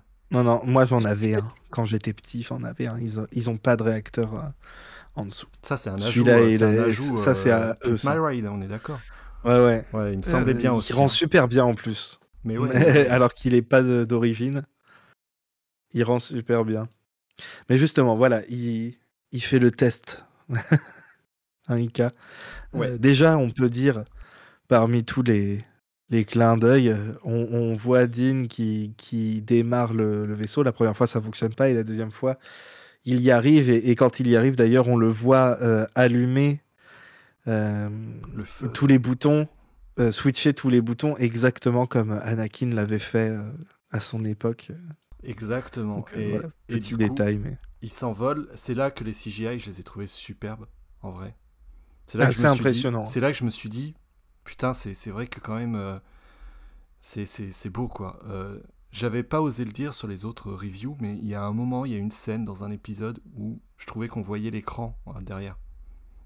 Ouais. Oui.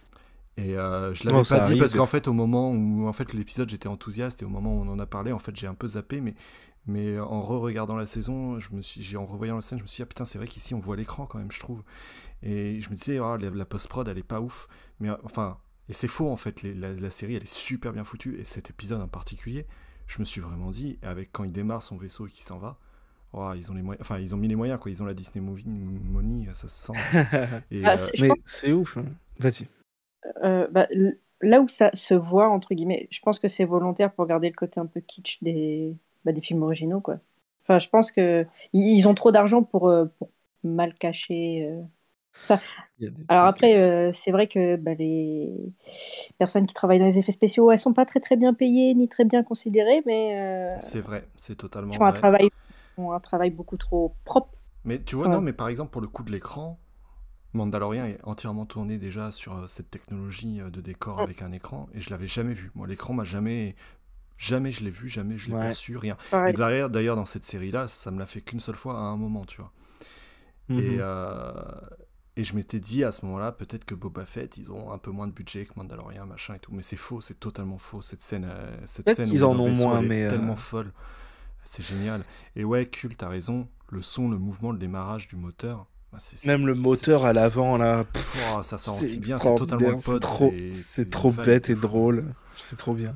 Ah, moi, j'ai cru que c'était un pod avant qu'elle enlève le drap de. Je me suis dit, c'est pas un pod quand même, c'est pas très pratique pour.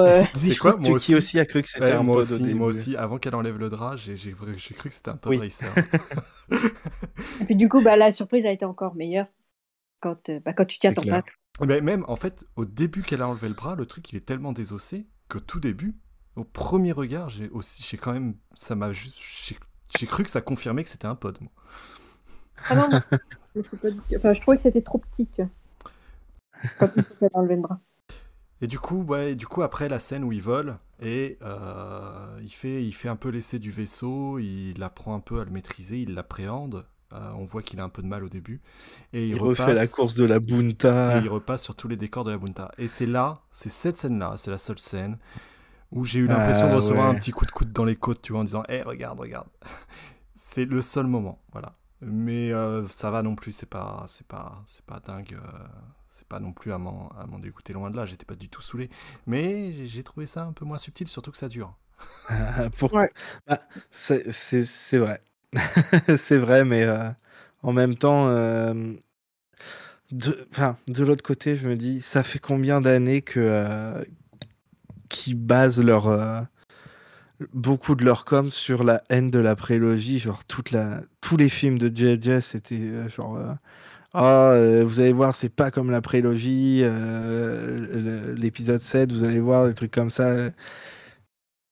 Il y a une grosse période au début où une- leur promo c'était c'est pas comme la prélogie. Je m'en Et souviens. juste Ouais. ça, ben ouais, pour le coup c'est peut-être le truc de trop en même temps. Est-ce qu'il y a vraiment des trucs de trop dans l'épisode? Mais J'ai pas en l'impression. vrai, et c'est pareil, parce qu'au Mais final, ça fait du bien. Parce qu'au final, voilà, et puis c'est quand même bourré de détails. Il y a genre, je sais plus comment ça s'appelle la créature là, là c'est pas un autre Womprat? c'est peut-être un Womprat, mais il a l'air plus petit, mais bon, qui s'étale au soleil là, qui prend un bain de soleil et tout. C'est encore c'est du Star Wars 100%, tu vois. Mais en fait, finalement, la scène au final a fait du bien quand même. C'est pas non plus, c'est pas un défaut dans l'épisode non plus. Mais c'est vrai que t'as raison, Non. c'est un peu la nique Mais à je la comprends ce que tu communication disais aussi. anti-prélogie. Ouais. Bah, le côté fanservice, ouais, c'était un peu gros, mais je trouve que la scène elle est tellement. Enfin, c'est hyper cliché quand même comme scène. La scène du premier vol, t'as ça dans Dragon, t'as ça dans Avatar, t'as Oui, ça. voilà. T'as ça dans Top Gun. Et ouais, bah, t'as ce côté. Enfin, c'est tellement. Enfin, je trouve que c'est super facile comme scène, mais c'est tellement fort à chaque fois en émotion. Tu sens que Dean il kiffe, quoi. J'aime bien en plus, Et on c'est kiffe avec assez lui. magique quand il va voler à côté du bus. Ouais, ça c'est. Ouais, et qui revoit le Avec petit le garçon, le petit garçon ou la petite fille d'ailleurs, comme tu disais, on n'en sait rien. Oui, qui L'enfant le rodian voit. en tout cas. Et du coup, ça me fait dire que c'était juste une escale Tatooine. Bah, on sait pas combien de temps ils ont bossé sur le truc. Ah, t'as raison. On a l'impression qu'ils ont passé toute la nuit dessus, mais en fait, ouais, ça a peut-être duré des jours, voire des Ils sont semaines. venus en vacances sur Tatooine. Et donc, ouais, du coup, on kiffe avec lui, et il prend son pied en allant voler à côté de la ligne commerciale, justement. Et c'est marrant parce que j'ai regardé l'épisode avec quelqu'un, avec moi, et qui disait putain, ça va, tranquille, les excès de vitesse. Oui, Et justement, juste après, le karma, ça loupe pas, il y a la police qui arrive. Oui. Et ouais, c'est un contrôle de police avec 2 X-Wing. Et j'ai trouvé ça sympa aussi parce que ça vient montrer que Tatooine, ça reste dans une zone, c'est dans la zone galactique de la République, quoi. Il y a la police à Tatooine. Alors ils sont pas très présents vu ce qui se passe sur le terrain, mais c'est les gens. on a perdu Gruche. Je me disais c'est bizarre, il est vraiment silencieux. On a perdu Gruche. Et heureusement que c'est moi qui host ce soir, hein, quand même. Donc du coup, il fait ses petits excès de vitesse et il se fait arrêter par 2 X-Wing qui lui font un contrôle d'identité et qui lui demandent ses codes de vol, etc. Et, sauf qu'il n'a pas encore installé tout ça sur son appareil. Et du coup, il ne sait pas leur répondre, mais heureusement pour lui, l'un des 2 pilotes de la République, c'est l'un des pilotes qu'il avait croisé dans la saison... C'était dans la saison 2. C'est Carson Teva. Ouais, dans la saison 2, ouais. Ouais, c'est ça, hein, du Mandalorian, qui Carson reconnaît Teva. sa voix. Moi, Dean, il fait genre non, c'est pas lui, c'est pas moi, tu reconnais pas vraiment ma voix, ça doit être quelqu'un d'autre. Mais bon, l'autre le laisse plus ou moins partir. Alors non, pas vraiment en fait, parce que Dean, il appuie sur son petit bouton de nitroglycérine et il va à une vitesse faramineuse. Du coup, il laisse les X-Wing sur le carreau derrière lui. Mais bon, ils essayent pas de le pourchasser en tout cas. C'est vraiment une redite de la scène avec où il y avait Filoni aussi dedans là. Ouais, c'est ça. Avant qu'il aille s'écraser sur la planète de glace là. C'est ça, avec les araignées dégueulasses là. Ah, au secours, je veux plus jamais revoir cet épisode. Je le regarderai plus cet épisode. Tu es de retour, Gruche? Alors, Et il est non, de retour, même mais en pas. même temps, pas vraiment. On l'entend au fond Oui, des fois. je suis plus ou moins là. Tu es plus ou moins là, d'accord. Mais toute cette scène là avec, tu vois, genre, où il pimpe le vaisseau, où il le teste et tout ça, ils se font arrêter par le flic. Moi, la seule chose à laquelle j'ai pensé, c'est, enfin, je sais pas où est-ce que vous avez grandi, mais si vous avez grandi à la campagne en Normandie ou dans les Hauts-de-France, il y a ça partout. Tous les mecs qui font du tuning ou des trucs comme ça leur arrive. T'as les gendarmes. Tous les jours dans le journal, ah bah arrêtez pour excès de vitesse parce que il était en train de tuner sa mère, un truc comme ça. T'as ça partout. Et vraiment, j'ai pensé qu'à ça et du coup, j'ai fait que de me dire, mais putain, Pelli, en fait, c'est une ch'ti. Mais oui, c'est ça, C'est c'est la le révélation. campagnard D'autant qu'on n'a pas Pelli trop... la Picarde. C'est Pelli la Picarde, exactement. Ouais, c'est ça. Et du coup, ce qui me fait penser, Pelli la Picarde, on n'a pas parlé de ça alors que c'est assez ouf. J'étais trop heureux, mais dans la scène où elle remonte le vaisseau, on apprend que Il y a toutes plein de ces trucs. pièces, elle les fait trouver par des Jawas en fait. Et Ouais. elle a plus ou moins un deal Elle avec les parle. Jawas. Elle leur file des pièces à trouver et puis ils les trouvent. Voilà. Et elle veut pas trop savoir d'où ça vient. parle Jawa. Tu dis quoi, Gush? Elle parle Jawa. Et elle parle le Jawa, exactement. On Ouais. voit quelqu'un parler le Jawa autre qu'un Jawa, quoi. Et j'ai trouvé ça génial. C'est J'espère que absolument... ça a fait plaisir à Mm. une certaine personne qui nous regarde. Je pense, ouais. Et surtout qu'on apprend qu'elle a eu...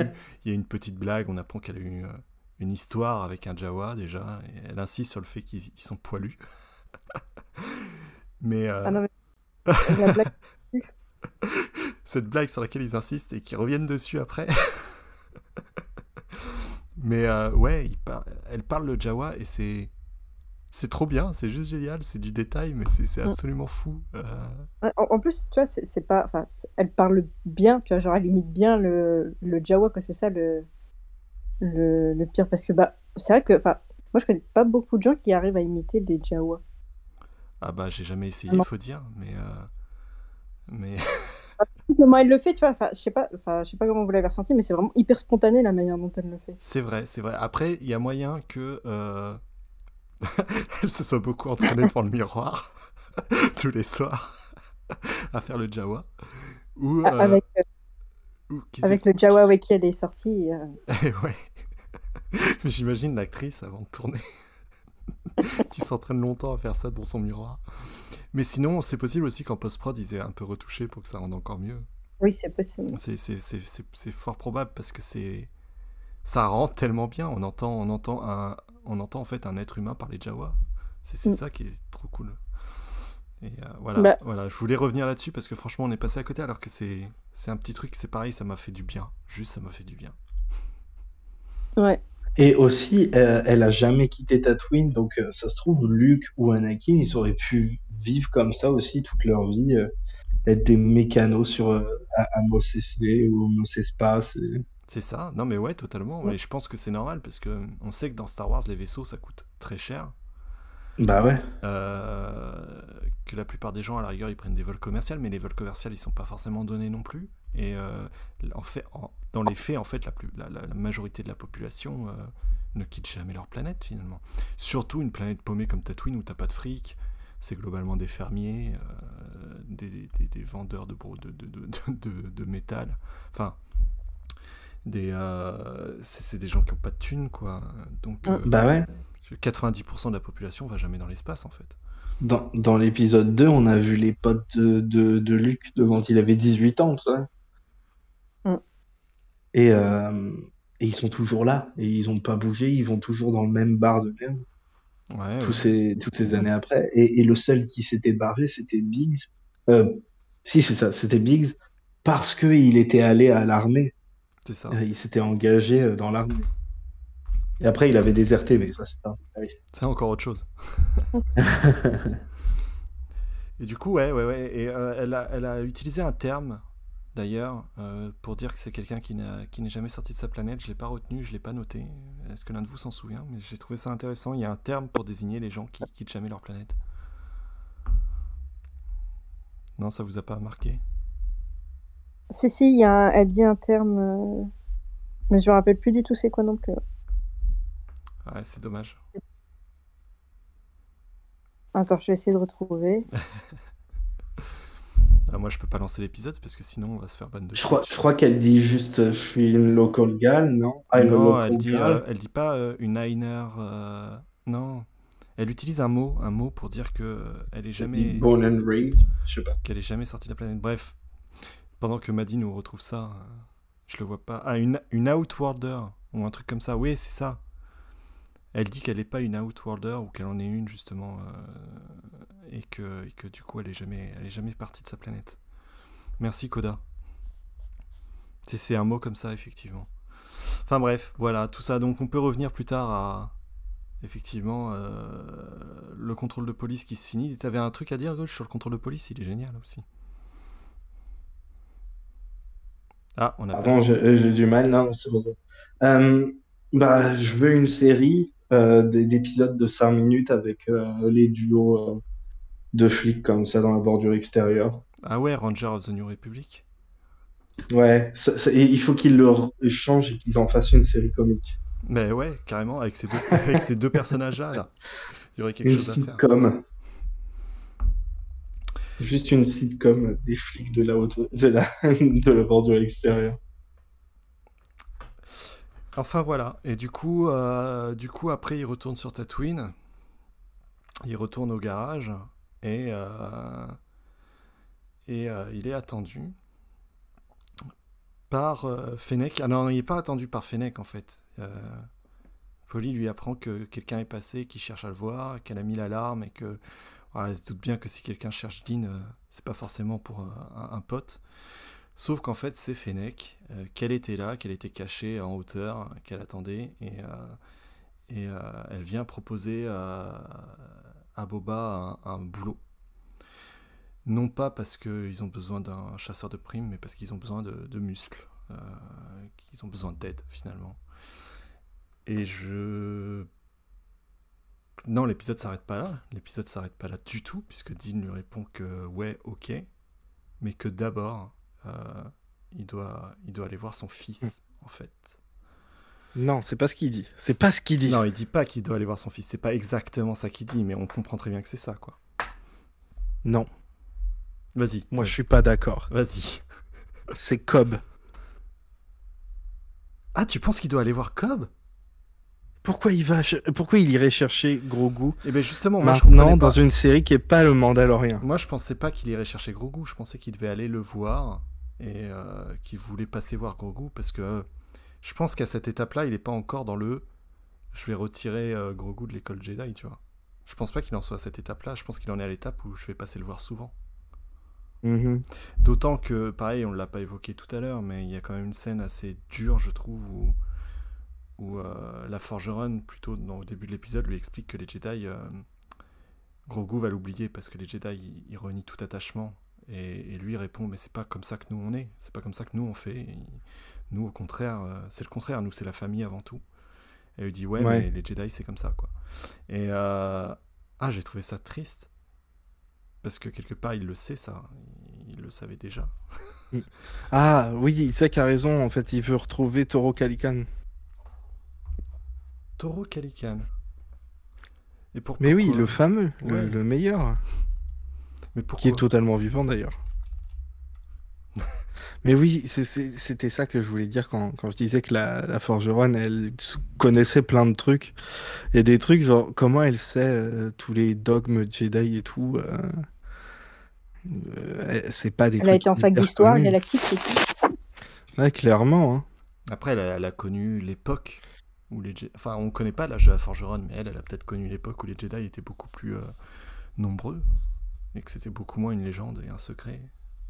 Je me rappelle avoir vu un truc, enfin, ça reste les théories comme ça, random, qui sortent un peu n'importe où. C'est quelqu'un qui avait noté que comme elle a des pics sur son casque, alors ce serait une Zabrax, ou alors ce serait elle aurait été dans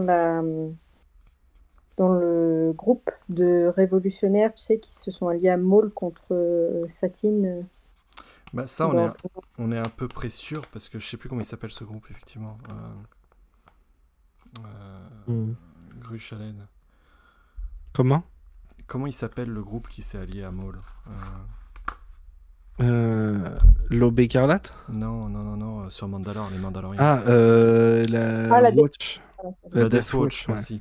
On le sait que c'est la Death Watch parce que Ouais. dans le Oui, ils l'ont souvenir dit. de Dean, quand il est retrouvé, quand il est enfant, on voit le symbole de la Death Watch sur l'un d'eux. Et elle le dit, comment Ah, elle le dit carrément même dans Miss Bo-Katan. Ah oui, et Bo-Katan le dit, Bo-Katan c'est vrai, le maintenant dit. que tu le dis, ça me revient. Ouais. Du coup, on le sait déjà que c'est la Death Watch. Mhm. Du coup, les pics, potentiellement, oui, ça c'est juste là pour ça, en fait. Hein. Donc si elle en a fait partie, elle doit savoir, enfin elle connaît forcément l'histoire. Ouais, mais dans le tas, il y a forcément des descendants de la Death Watch, comme Dean, tu vois. Dean, on sait pas si elle se trouve, la forgeronne, elle est plus jeune qu'on ne le pense, tu sais, hein, on sait pas du tout ça. Moi, je pense qu'elle est plus vieille que Dean. Ouais, non, mais en fait, moi aussi, hein, je suis sûr que c'est une vieille. Mais ou alors Dean il n'a pas écouté à l'école, et puis voilà quoi. À l'école des Mandaloriens de la Death Watch. L'école de la Death Watch. C'est l'école de la vie. Il y en a qui font l'école, voilà, il y en a qui font l'école de la vie, d'autres qui font l'école de la Death Watch. Hein. On n'a pas tous les mêmes opportunités dans la vie. Du coup, quand il dit je sais plus ce qu'il dit exactement comme phrase, mais du coup, je sais pas, moi j'ai forcément pensé à Grogu parce que moi j'ai juste hâte qu'il aille le chercher, effectivement. Mais effectivement, ça peut être Cobb. Pay a visit to Little Friends, je crois. Ouais, bah, c'est ça qui m'a fait dire que c'était pas Grogu qu'il allait chercher, c'est qu'il dit friend, il va pas appeler Grogu a friend. Tu vois. Ouais, t'as raison. Ah, il pourrait, mais. Pour moi, c'est Cobb aussi. Mais pour moi, c'est Cobb parce que il a tout à faire là. Enfin, il a tout. Ce serait trop bizarre qu'ils aillent pas le chercher lui. Ils ont besoin de quelqu'un qui sait se battre, quelqu'un qui en plus a des intérêts à ce que Tatooine aille bien, quelqu'un qui a une histoire non seulement avec Dean mais aussi avec Boba même s'il le sait pas. T'as raison. Oh là là, ce serait vraiment bizarre que ce soit quelqu'un d'autre. d'autre. Ce serait vraiment bizarre que ce soit Grogu. Ou alors il va chercher Riff. Je veux dire, c'est pas impossible, mais pour moi, il y a tellement, enfin, c'est tellement logique. Non, mais j'espère que t'as raison. Hein. J'espère qu'on va revoir Timothy Olyphant. Ouais. On va avoir chaud. Ah ouais, c'est ça, on va avoir chaud. C'est génial. Et là, c'est Luke qui va chercher quoi. Oh non. Prochain épisode, c'est Filoni ou pas? Bah, c'est bien ce qui me fait peur. Et bah, c'est peut-être pas Luke qui va aller chercher du coup, c'est peut-être Ahsoka. Oh non.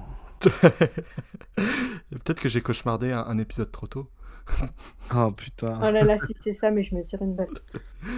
Parce que pour la petite anecdote, avant la diffusion de l'épisode, je vais m'enterrer. Je vais aller avec Adrien. Je rejoins pas Johnny, mais c'est Adrien.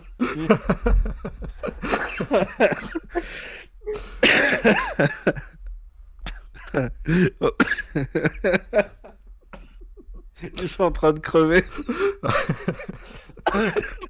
Attends-moi, Adrien. Papa j'arrive.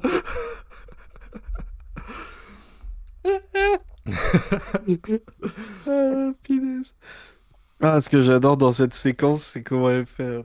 Mais t'inquiète, je l'ai enfermée et tout. Elle est trop fière, et puis l'autre, elle est juste là, et puis elle sautille. Ultra joyeuse. Fennec, j'ai trouvé ça trop fun. Mais ouais. Et du coup, c'est la fin de l'épisode à ce moment-là. Et l'épisode finit là-dessus. Est-ce que tu veux bien juste faire un... Parce que je sais pas du tout comment on fait. Pour faire un...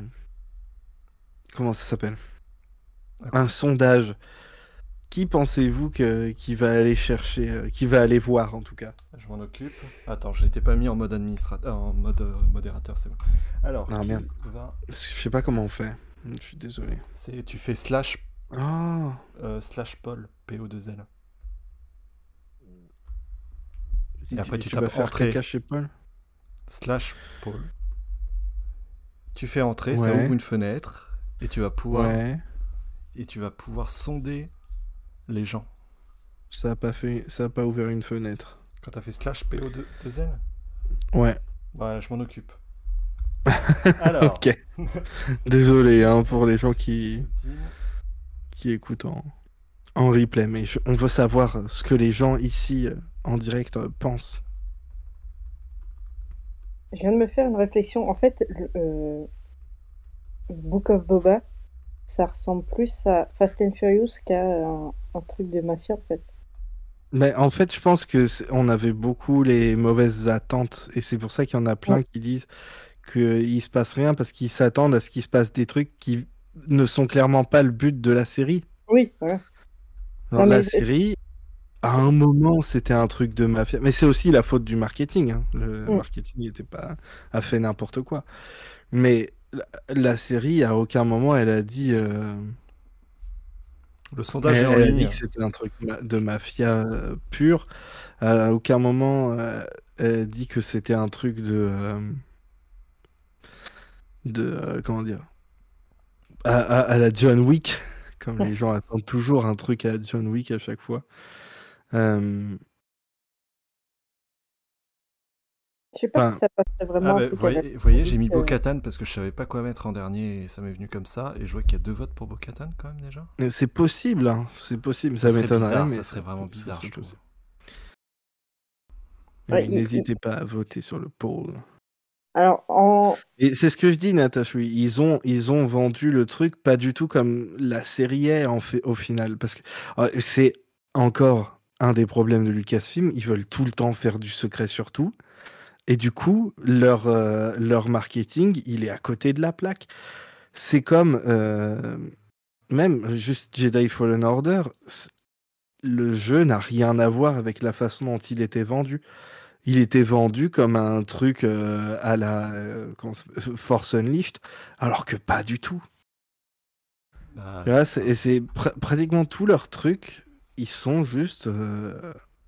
marketé avec le cul. Et je sais pas si les gens gros ont problème vu, de Lucasfilm. Pour chaque épisode. Finalement, c'est plus Uncharted et. C'est ça. Et Dark Souls et Metroid. Enfin, c'est plein de jeux, mais c'est certainement pas du Force Unleashed. Je sais pas si vous avez vu les teasers de l'épisode, parce que pour chaque épisode, ils font des petits teasers il ressemble à sur rien, les réseaux sociaux. Et le teaser, ils voulaient tellement rien montrer, c'est con, qu'ils ont juste montré le vol commercial et on voit même pas Dean. Et en fait, c'est ultra nul parce que du coup, on voit pas Boba non plus parce qu'il n'y a pas Boba, mais on voit juste Fennec et le vol commercial avec des gens qui descendent de l'avion, du vaisseau. Et c'est nul, voilà, on voit rien parce qu'ils veulent garder le secret. Et du coup, ça ressemble à rien, ça donne pas du tout envie de voir l'épisode. Zach dit, il n'y a que Bad Batch qui faisait les deux, être mal marketé et être nul. C'est pas tout à fait faux, ni vrai non plus. C'est compliqué parce que même si on remet nos attentes, il y avait des vrais problèmes dans Bad Batch, qui est qu'en fait la série aurait pas dû être sur eux. Juste. Il y avait moyen de faire un truc plus intéressant, mais bref. Là, pardon. Je trouve qu'ils marketent leur truc comme si, en fait, ils marketent l'attente des fans ou des spectateurs. Alors qu'en fait, c'est pas du tout ça. Mais du coup, c'est évident que que les personnes qui cherchent qui cherchent à teaser, soient déçues. Surtout qu'ils teasent. En général, ils cherchent un peu à attirer les fans cons. Oui. C'est vrai que souvent. Mais c'était comme vous vous souvenez, je sais pas si vous étiez là à l'époque, mais moi j'avais hyper peur pour le Mandalorian parce que ça avait l'air d'être un truc pour les fans ultra chiants qui méritaient pas en plus d'avoir des trucs pour eux parce que c'est des sales cons et des harceleurs et des trucs comme ça. Au final, pas du tout. Encore une fois, il y a un problème de marketing. Et c'est aussi pour ça que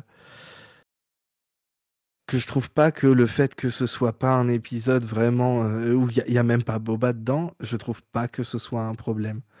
Là où Bad Batch, en fait, la série était pas assez bien pour que ça me pose pas de problème quand ils étaient pas au centre du truc. Parce qu'en plus, ils étaient pas intéressants en fait en eux-mêmes. Boba, ça me dérange pas qu'il skip un épisode parce que de toute façon, je sais que je l'aimerai toujours quand il reviendra. Le Bad Batch, j'en avais rien à foutre au début. J'ai commencé à bien les apprécier et j'en avais rien à foutre à la fin.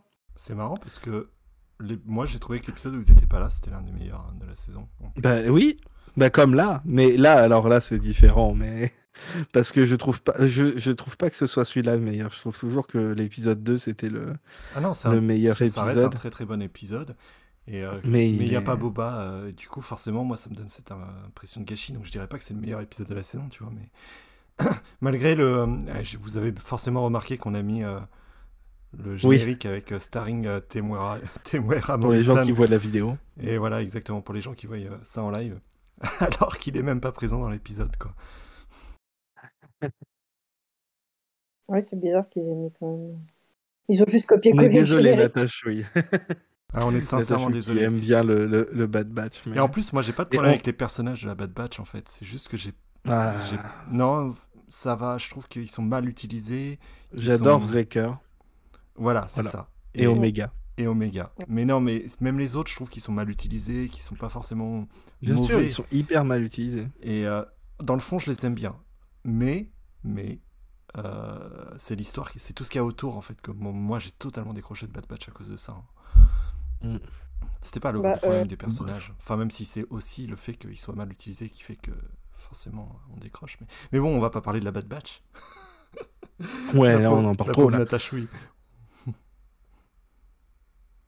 Oui, comme tu dis, ce qui est beau, Sam, oui, c'est dans le contrat. Ils sont obligés de mettre Temuera en premier, mais c'était drôle parce qu'il était même pas là. C'était rigolo. Mais ouais, au final, ça fait vraiment épisode de transition. Ça fait interlude en fait. Tout à fait. Ça reste dans les thèmes de la série.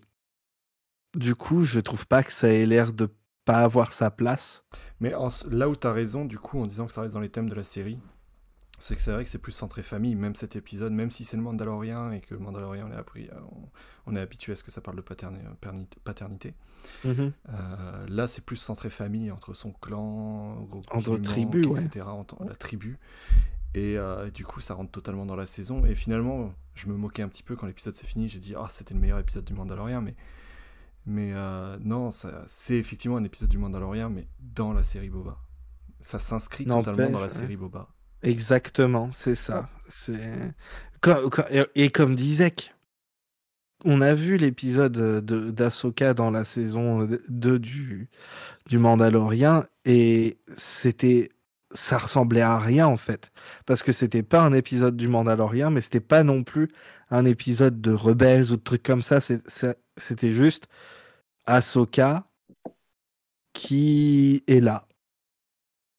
Et c'était pas assez centré sur elle pour que ça fasse un vrai truc différent comme là. Là, c'est vraiment sur ce personnage-là, dans la série Book of Boba Fett. Là, enfin, je sais pas, c'est juste une question de réalisation ou d'écriture, je sais pas ce qui fait que c'est réussi. Je pense que il y a... Plus ça va, plus on voit les défauts en fait de l'écriture de Filoni, parce que là, il a pas été vraiment au crédit. C'est globalement John qui a tout écrit jusqu'ici, et c'est quand même beaucoup plus cohérent thématiquement que ce qu'a pu être la première ou la deuxième saison de du Mandalorien, dès que en fait il y avait comment il s'appelle, Dave qui prenait la barre, et c'est pour ça que j'ai peur pour la semaine prochaine, parce que pour l'instant il m'a pas prouvé du tout qu'il était apte à être en live action. Pour l'instant il réalise pas hyper bien et ses épisodes sont pas hyper bien écrits, et c'est quelqu'un qui connaît plein de trucs sur Star Wars et il est très fort, mais je pense qu'il est meilleur en superviseur qu'en scénariste maintenant, parce que il a été trop impliqué dans Clone Wars en fait, et il a du mal à s'en détacher, et il y revient toujours, Et c'est un peu ouais, le truc qui fait peur pour la semaine prochaine. Là, les gens ont voté donc que ce serait sûrement Cobb qui l'allait chercher, mais on n'est pas à l'abri d'une très mauvaise surprise, évidemment. Surtout que, ouais, bon, bah, quand on parle d'Ahsoka, il y a aussi le fait que Ahsoka, ben, elle n'est pas jouée par la meilleure personne. Alors que là, ben, on a Pedro Pascal. Effectivement, ouais. Putain, j'avais mon micro coupé, donc du coup, je te répondais dans le vide. Ah, C'est quel super, niveau je me de- disais, je suis tout seul, faut que je continue de parler, en fait, parce que personne ne me répond. On t'écoute, c'est quel hein. niveau de stupidité, quoi. Bah, ça m'arrive tout le temps, donc merci. Bah, je pense que ça aurait moins choqué les gens que ça soit, enfin, que l'épisode fasse aussi Mando et pas Boba. Tu vois, en même temps que Fennec était venu, tu vois, on aurait vu Boba genre 5 secondes, tu vois, je pense que ça aurait Ouais, suffi. les deux en même temps. Ça En aurait mode, été un le peu... poteau, il est revenu. Moi, j'aime bien le fait qu'ils décident de les aider gratuitement dès qu'elle dit que c'est pour Boba. Mm. C'est Bah, super mignon. Ils ont vraiment...